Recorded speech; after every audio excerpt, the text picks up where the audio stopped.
Welcome to the Red Wagon Estate Planning and Elder Law Show, hosted by me, yours truly, Jeffrey Bellomo, where we discuss all things estate planning and elder law, and, well, hey, anything else we want to talk about. Now, on today's podcast, I have one of my dearest friends in the whole world, Meg Motter, with me. Meg, how are you doing today? I am doing very well, Jeffrey. How are you? Oh, I'm doing excellent. So, Meg is back by popular demand. We've been getting a lot of requests to have Meg back on, so we aim to please. So Meg and I are doing another podcast, and we are definitely looking forward to this. For those of you who know the law firm of Bellomo Associates, you know that the name Meg Motter is synonymous with the life care planning team at Bellomo. She created it. She came up with it. She did everything with it. So she is the all things Bellomo life care planning team. And I'm looking forward to kind of getting into that a little bit more today. But as always, I'd like to do the legal disclaimer before we jump into that. Please do not take what you hear from this show or any other show for that matter to constitute legal advice. If you are looking for legal advice, please call an attorney licensed in the state that you reside in who practices law in the area of law that you are looking for advice in. After you meet with them, discussing the facts specific to your case, then you should only consider that legal advice at that point in time. This show and any other show for that matter should be used for informational, educational, and entertainment purposes only. I kind of doubt we're going to get into too much legal technical today, although who knows? You know, when you and Meg and I get together, we can talk about anything. So we'll do the disclaimer just to be careful. And as always, at Bellomo Associates, we educate so that what happened to my family does not happen to yours. And it's funny, that purpose is definitely pertinent, but maybe slightly different when it comes to the life care planning team, as my entire kind of concept of what it provides and what it does changed for a different family member in my life, but certainly the same kind of feeling applies. I never thought about that until just this moment. So that was kind of a neat realization as I was saying that. All right, so today we are going to talk a little bit about life care planning. If you are looking for any of our educational workshops, please contact us at the office at 717-845-5390, or check us out on the web at www.bellomoassociates.com. We have free educational workshops in all areas of estate planning and elder law, specifically in the estate planning or pre-planning context, the Medicaid crisis planning, special needs planning, post-death administration, and of course, life care planning. And that is what we are going to focus on today. So before we get into that, Meg, how's it going? It is going very well. Excellent. So if I was on the streets and I knew nothing about law, life care planning, social workers, or anything, and I said, what do you do for a living, or what do you do in your profession, what would you say to me? Well, I have an interesting answer. I just talked to somebody yesterday who asked me what I do. Okay. And I said, I'm a social worker, and the gentleman said, this was at the Chick-fil-A drive-thru, maybe not yesterday. Okay. And he said, oh, I thought about being a social worker, but instead I'm getting my master's in counseling.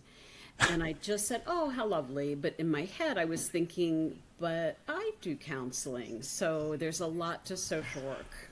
Oh, wow. That's a good point. So he made the assumption that what he does is very different from what I do, and counseling is a key component. So if you were on the street, this is a hard question to answer because it's very different for each family we serve. But what I would say is, I work in an elder law firm.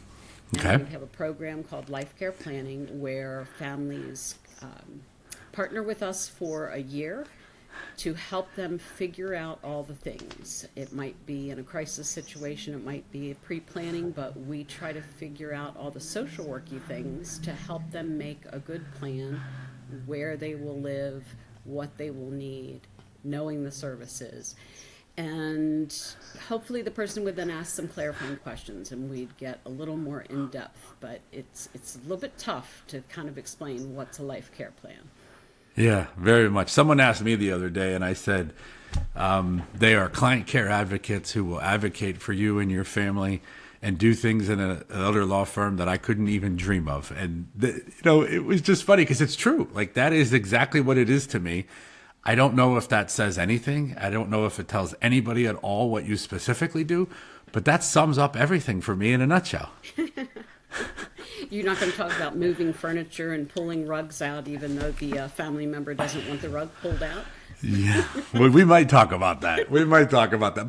But that falls under the client care advocate line, right? Like, Yes, it does. it is For what is in the best interest of the individual. and in that not case, necessarily what the spouse wants. Exactly. But that's Safety exact. first. I agree, right? I think that is perfectly a client care advocate. I think that is awesome. All right, very good. So I do give you 100% credit for coming up with the idea of a social worker working in a law firm. I'm not sure you should. I don't think I'm the first one to think of a social worker working All right. in the law. Well, let me change how I said it then. The first one that got me There you go. to see the vision, to believe in it, and to actually pull the trigger. How's that? That is much, much better because Okay. I've been bugging you for years. When are you going to hire a social worker? And I think in your head, you didn't say it particularly, but in your head, you're going, what in the world would a social worker do in my law firm? I think that's fair. And in fairness, I certainly knew, well, I knew that I wanted to work with you. Like, that was easy. I knew once we hired you that it was perfect as far as you were going to add value. There was no question. I mean, you don't have to talk to you for 5 seconds to figure that out. Value for the clients is really what I mean specifically there. But I think that you and I both know that I didn't truly understand the value until I had a personal situation that made it apply for me personally. Yep. And I think it's unfortunate, right? Sometimes it takes a hit over the head. I don't know how to say that. Oh, I probably shouldn't use that reference, but you know. Yeah. I do think it's so hard to grasp, and a lot of people ask us questions like, well, what are you going to do? And we're working hard to develop some materials that lay that out. I've been hesitant to do that because what we do is very different for each individual that hires us. And in the case that you're referring to, it was looking through the house and making sure things were safe for the person to come home and not trip and fall and re-injure. That's obviously that unique situation, but it could Well, be anything and everything depending on what the person's situation is. but I think it was a lot more than that, right? I mean, I think that was the one tangible item that we can remember, but it was talking to the discharge planner at the hospital in Florida to get him up to York, negotiating all of that, coming to doctor's appointments in York with a spouse who was extremely overwhelmed when her husband had a head injury and didn't understand what the doctors were saying, couldn't understand the lingo. We got plain English summaries, coordination with the in-home care companies, making sure that their caregivers were there, making sure they understood what kind of care was going to be needed, how many hours. I mean, I think it goes well beyond moving carpets.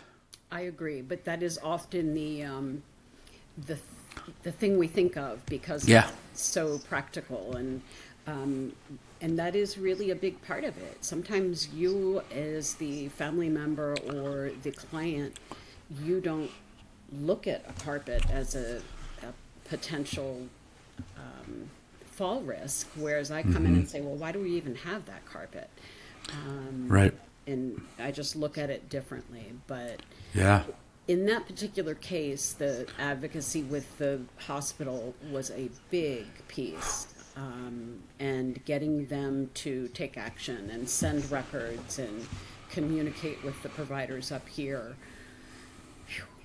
it was not happening, and we were able to make it happen. So Yeah. And I do some of this for a living, but not all, like not most of it, like not in that context. I'm a lawyer, but that doesn't give me the skill sets that can cross over into all of that side of it, which is why I don't think I ever fully understood what a social worker in a law firm could do, because it's not easily understandable. It's not easily identifiable, not easy to quantify. I think when we're protecting assets, for example, that's a fairly easy thing to look at someone and say, we are going to do this you are going to get this, and this is what we are going to protect. That's easy. Like, that is simple, right? Here it is, we're going to do everything that you need to make it easier for your family. And you and I know that that means we are literally going to do anything we need. And we know that the value goes above and beyond anything that we could charge.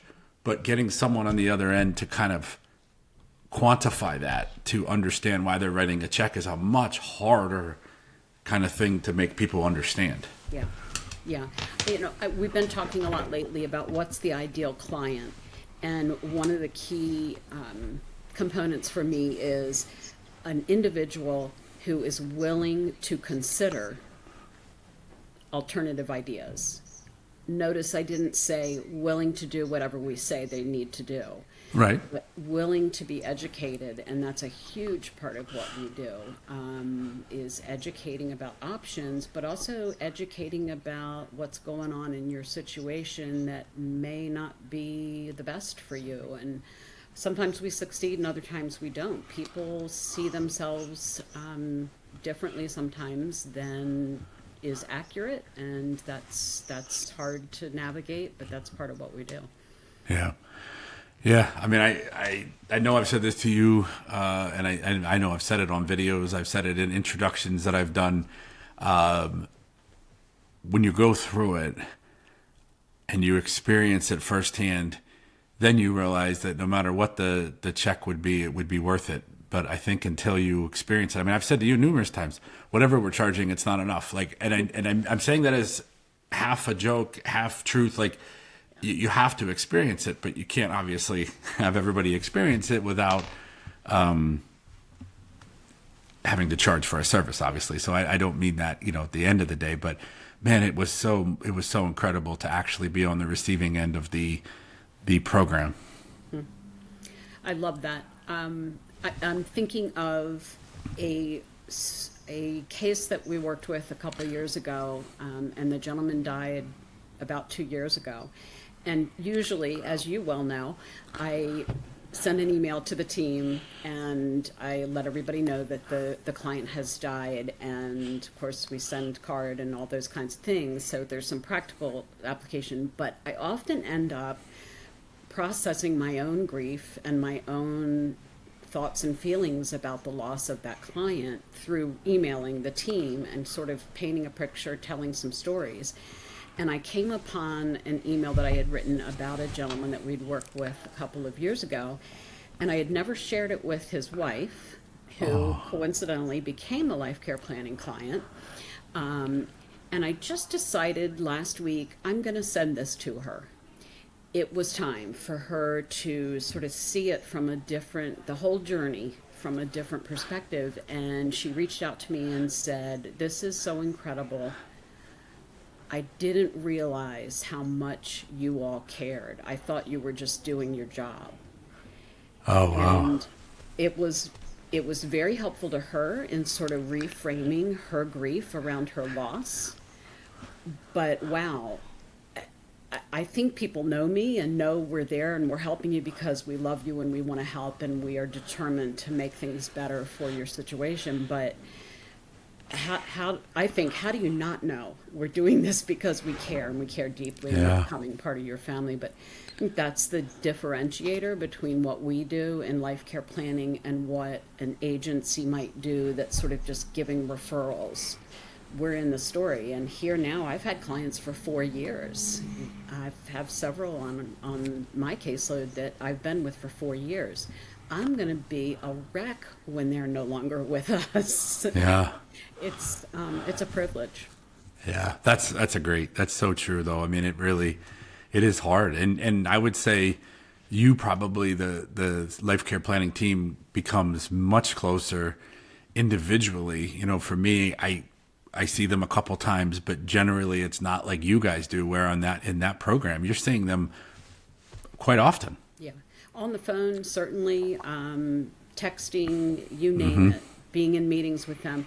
I was actually thinking about kind of where have we been, where have we come, and one of the places is we have more than Meg, so we should talk about that. Yes, definitely. But the other thought I had is we've had a number of really important meetings involving you, involving the family, involving the financial planner. And these are sort of strategy meetings that when they're life care planning clients, they have access to you and the other attorneys. And those meetings that we've had have been really instrumental in helping the family make the decision about what they're going to do next. And they certainly help us to sit with a financial planner and with an attorney and brainstorm what are the options, what are the downsides. So I feel like that's we're doing that more often, and it's been incredibly valuable.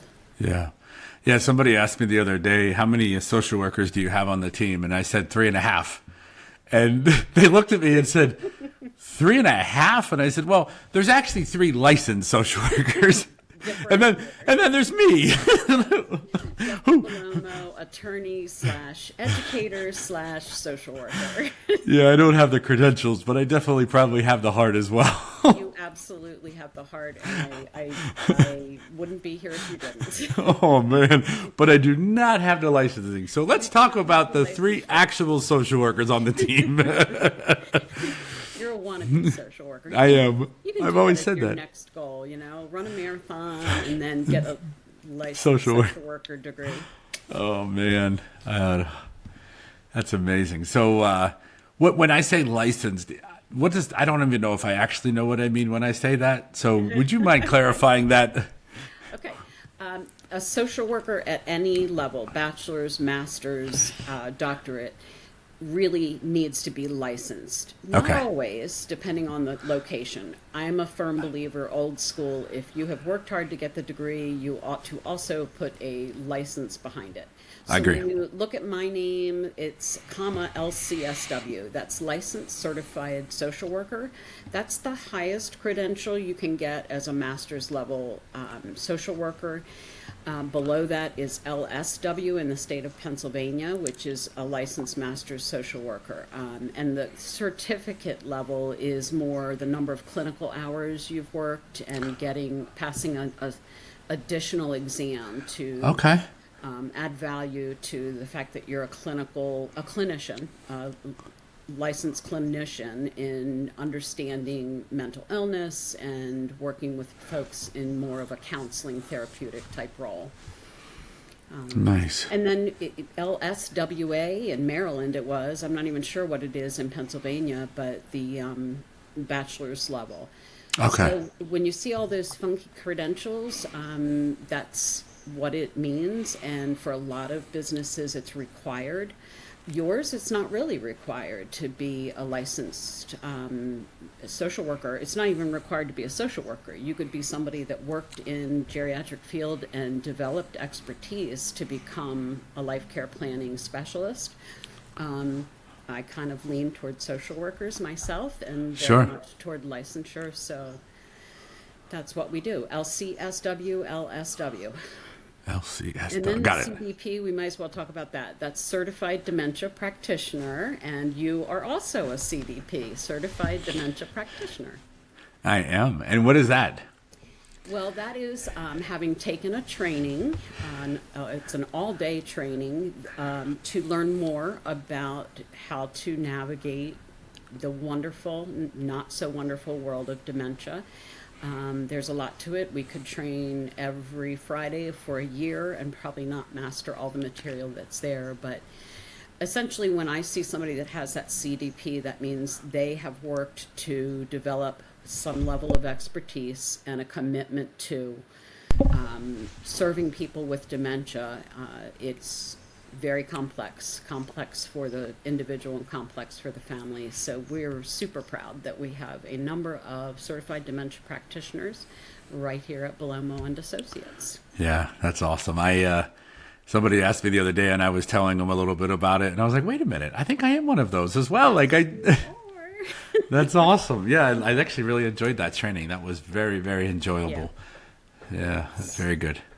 All right, so I know that as a client, I know that there are a lot of advantages of being a part of the life care planning team and having a life care plan with a law firm.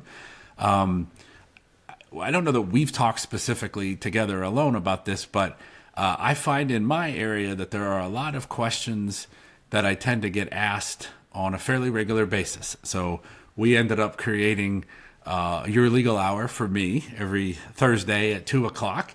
And I have the opportunity to hop on with all of our clients and answer questions on a real time and real basis. And I understand that you're going to be doing the same. I am. I hosted the Your Attorney Hour for you maybe a year ago, maybe more even. And I absolutely loved doing it. And the folks that joined us from the Bellomo Red Wagon Club were very gracious. I am not an attorney, so I called it the non-attorney hour. And we just had great conversation. A couple of people came with specific social work type questions about loved ones that they were trying to navigate and help. One of the gentlemen started just talking about a neighbor that's struggling with alcoholism. It was just a very organic, fun conversation, and I loved it so much. I've been saying for ever since I'd love to start one. So on December 2nd, we are doing it on Tuesday evenings at 7 p.m. for our Bellomo Red Wagon Club members. I'm excited. I almost want to attend just to hear the questions. You should. I know. I've really enjoyed doing that. Like it's just fun. You know, there's only so many hours in a day. And so there's only so many hours that you can block out. And at least for me, I was finding that they are equally as important to every single person who has the question. Yes. And a lot of times, at least in my side, they tend to be similar questions. And so it is so nice to have people hearing the questions and the answers, because generally, if somebody asks it, other people are thinking it, whether they're thinking it now, whether they're thinking it next week, next month. And so for me, it was a nice outlet, but I think that it's a really good place for people to just hear others and hear the questions. And then I think it solidifies their understanding as well. Yes, I agree. I do a workshop once a month in York and Lancaster about life care planning. It's more about the things you need to know to age well and the approaches to prepare people. We have hundreds of clients that are Bellomo Red Wagon Club members, and my vision is that they will so ace the exam that by the time they need these services, because we have a lot of folks in their 60s, including me, and their 70s, and they're doing just fine now. We have younger as well, but my vision is 3-4 years from now, those people won't be asking me about hospice and saying, oh, I thought that was only for the last 3 days of life. And I'm going, when will that myth be exploded?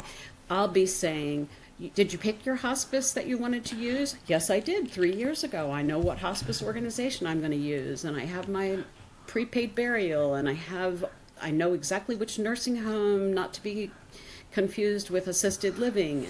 So we're going to have experts.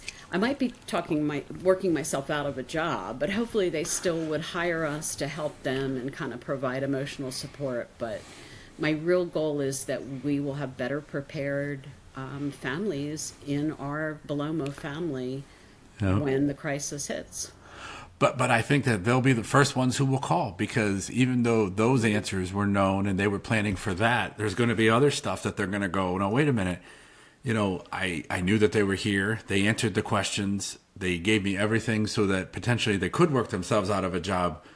But boy, I didn't anticipate this, or there's all of this, and I could use someone to hold my hand. And that's when they're going to say, wait, where's Meg? Where's the life care planning team? Because they don't forget who gave them the information. I've found that in spades over the years, that people appreciate that. Yes, yeah. And I think you can't teach the emotional support. That's the biggest comment we get, is I never could have done it without you, just the support you provided. One of our social workers, Danielle, she's just had several losses on her caseload, and she took one of her ladies whose husband died to lunch, and they just had this lovely, lovely afternoon of just sort of processing all of it and loving on each other, and tears were shed, and it just is a precious relationship by the time that contract ends. And we work hard to try to honor that after the person's died and bring that closure to our involvement in a way that's meaningful. Yeah. Yeah. I mean, that certainly begs the question a little, is the life care plan for the individual who needs the assistance, or is it for the loved ones? And I would say yes. The answer is unequivocally yes. Yeah. Yeah. Right. Like I think there was a lot more value for the spouse of the family member in my case than there was. I mean, although there was benefit for him as well, certainly. But I think that the family got most of the benefit and the value. It's not unusual. That it does vary. I have one family that I work with where we are working exclusively with the caregiver and not with the client.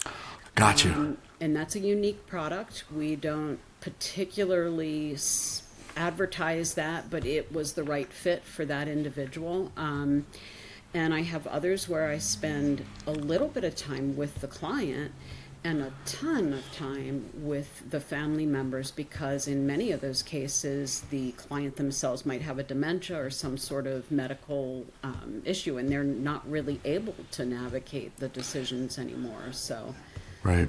Yeah, Danielle has another family where she's got multiple people that she's working with, and all would totally say, love, love, love Danielle, love the life care planning program, absolutely will renew for our second and subsequent years.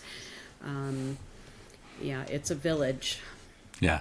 So what would be the best way if I'm listening right now and I'm going, wow, this sounds really interesting. I'd love to learn more. I'd love to kind of, I don't know what the word is, test drive, or at least kind of experience what it looks like or learn more about it. What would I do to do that? Well, I think that there's a couple different answers, which is unique, because most of the other offerings that we have in Bellomo Associates, you come to a workshop and then you meet with somebody for a free consultation vision meeting.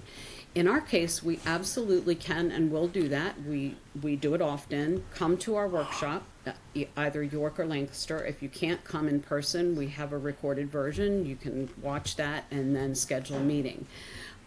It's different because people's needs for life care planning do not adhere to the schedule for the workshops.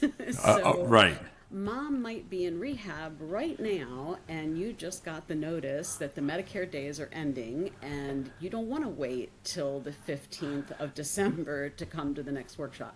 So I recognize that, and we want to be available when your need is there. So if it's something that you've got something going on right now, call in and we will schedule a time to have a phone call or a Zoom or a in-person meeting with me to kind of sort through your situation and figure out what could we do, if we can do anything. Or I try to give everybody a couple of tips. I hope that they walk away from the meeting with something, even if it is not a life care plan. Yeah. Because there's plenty of ideas usually when I'm talking to people that start going from my brain. Yeah, tons of ideas. It's absolutely incredible. So, yeah, definitely give us a call at 717-845-5390. Or check us out on the web at www.bellomoassociates.com. That's B as in boy, ELLOMO, associates spelled out with an S.com. Meg, thank you for being here today. I knew, as always, when the two of us get together, that time flies by. And I just looked up and realized, oh my, look at this. So I know, right? So I really appreciate my listeners. Your dedication and loyalty to us does not go unnoticed, and we are just humbled and honored to have your support. And I really appreciate you being here today. Meg, thank you for joining me on the Red Wagon Estate Planning and Elder Law Show. To Meg and to all my listeners, thank you. And until next time, we'll see you real soon.